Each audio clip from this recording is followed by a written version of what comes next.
کیا یہودی، کیا عیسائی، کیا ہندو، ارے چھوڑیے، کیا امیر، کیا غریب، کیا رعایا، کیا بادشاہ، کیا راجے، کیا مہاراجے، عزاداری جہاں چاہے چلتی چلی جاتی ہے، اس کو اجازت کی ضرورت نہیں، بس شرافتیں چہروں پہ دیکھتی ہے اور آگے بڑھتی جاتی ہے۔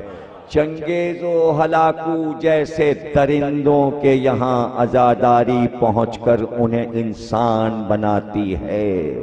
انہی ہلاکو درندوں کی اولاد تیمور لنگ ایسا انسان بنا کہ تہذیب کا نمائندہ بن گیا، ایسا نمائندہ کہ جب چلا افغانستان سے ہندوستان فتح کر دیں تو خواب میں علی آ گئے کہ نجف ہو کے جانا، تیمور تم سے کام ہے۔ تو تیمور نجف پہنچا، روضے کی زیارت کی، رات کو سویا تو علی پھر آئے۔ تو اس نے پوچھا مولا کیا کام ہے؟ کہا ہندوستان جا رہا ہے، کچھ چیزیں دے دوں، پہنچا دینا ہندوستانیوں تک۔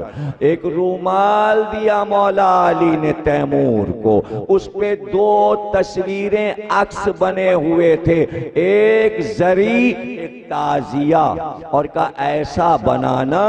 تیمور نے پوچھا یہ تعزیہ کیا ہے؟ مولا علی نے کہا تعزیہ زینب کی عماری کی شبیہ ہے، تعزیہ تعزیہ تعزیت سے ہے، میری بیٹی زینب تعزیہ دار ہے، میرے بیٹے حسین کی تعزیہ زینب کا ہوتا ہے، زری میرے بیٹے حسین کے قبر کی زری کی شبیہ ہے، بھائی اور بہن عزاخانوں میں ساتھ رہیں۔ آنکھ کھلی تو تکیہ کے پاس رومال رکھا تھا جس سے خوشبو آ رہی تھی، اب جو دیکھا تو اس پہ دو عکس تھے، ایک تعزیہ ایک زری۔ دہلی آیا تو کہا دیکھو یہ ہے تصویر مولا علی نے دی ہے، اس کو بناؤ۔ تو چاندی سونے سے ایک زری بنی، ایک تعزیہ بنا۔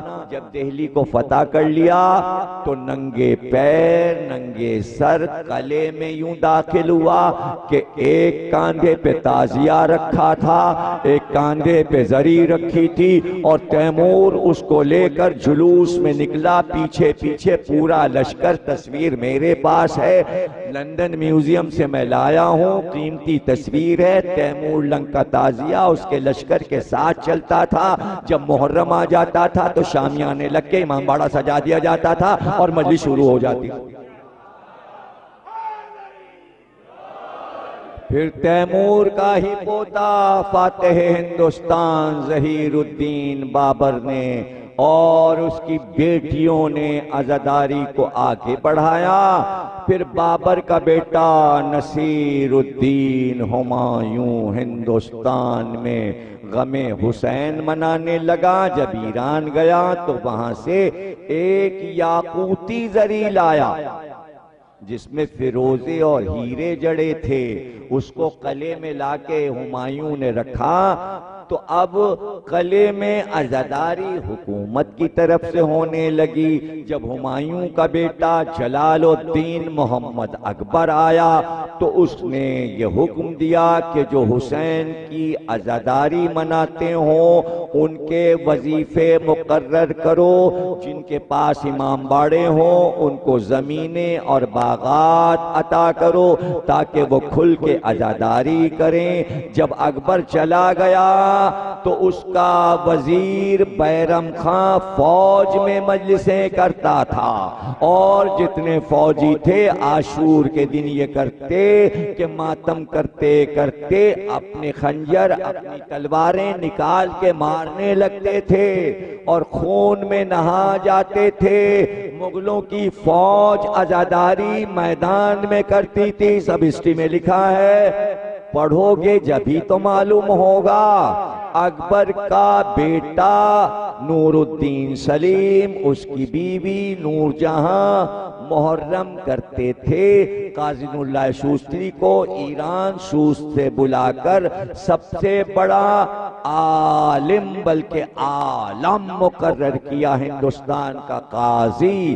انہوں نے مجلس المجالس اور احقاق الحق 2 بڑی کتابیں لکھیں۔ مجالس المومنین میں یہ بتایا کہ شیعہ عرش سے لے کر فرش تک ہر ملک میں پائے جاتے ہیں۔ احقاق الحق میں بتایا کہ ولایت علی بلا فصل ہے اور علی ہی کائنات کے حاکم ہیں۔ غدیر کے واقعے میں جو ولی کہا گیا اس کے معنی ہے علی پہلے خلیفہ ہیں۔ دونوں کتابوں کے لکھنے پر ان کو شہید کر دیا گیا۔ ان کی شہادت کے بعد ہندوستان میں تو شیعت اور عزاداری اتنی پھیلی کہ دشمن گھبرا گئے، پریشان ہو گئے۔ پھر شاہ جہاں کا دور آیا۔ شاہ جہاں کے دور میں اس کی بیوی ممتاز محل نے جگہ جگہ امام باڑے بنوائے۔ شاہ جہاں نے سادات کو بلا کر کھیت اور باغ اور گاؤں کے گاؤں عطا کیے۔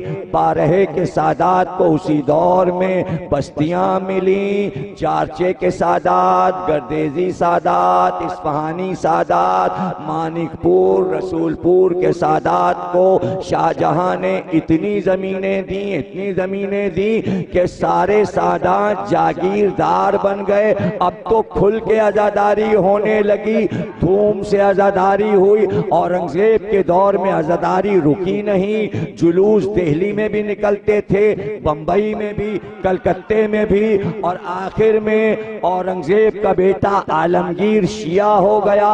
اس نے حکم دیا کہ ہندوستان کی ہر مسجد کی اذان میں علی ولی اللہ کہا جائے۔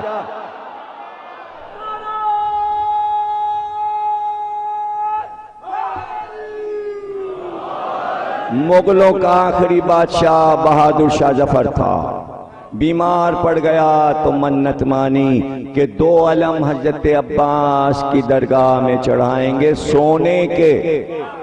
منت مانتا گیا اور پھر یہ بھی منت مانی کہ 11 محرم کو فقیر بنوں گا۔ یہ بھی منت مانی کہ سید سجاد کی تاسی میں قیدی بنوں گا۔ ہتھکڑیاں پہنی، بیڑیاں پہنی، گلے میں توق پہنا، کمر میں زنجیر باندھی۔ تو بادشاہوں نے کڑے پہنے ہیں، آپ بچوں سے پوچھتے ہیں کڑے کیوں پہنتے ہو؟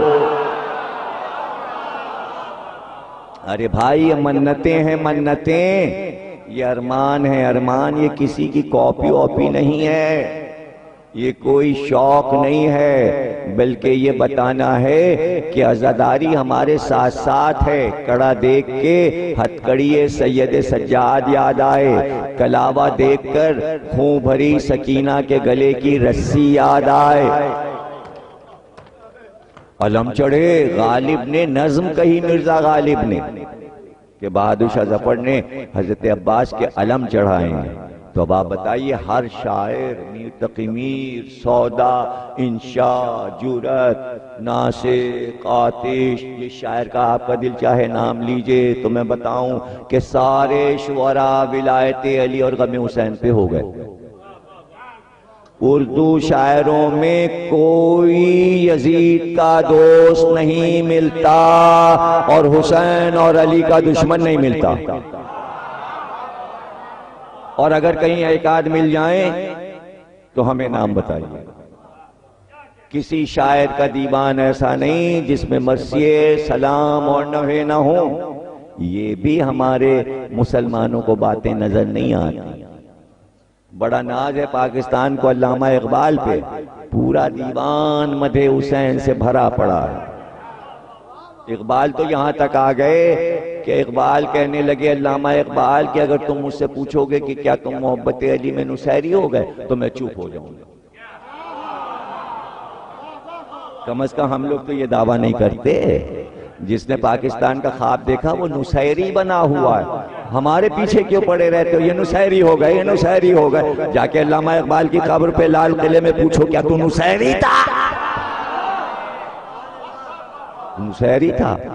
علامہ اقبال پورے محرم نثار حویلی، موچی دروازہ، نواب قزلباش کے امام باڑے میں ہر مجلس میں حاضر ہوتے. جس مجلس میں میر انیس کا مرثیہ پڑھا جاتا بیٹھ کے روتے تھے علامہ اقبال. اور صرف امام باڑے میں نہیں روتے تھے، مصلی پہ بیٹھ کے جا نماز پہ حسین کو یاد کر کے نماز پڑھنے کے بعد رویا کرتے تھے علامہ اقبال.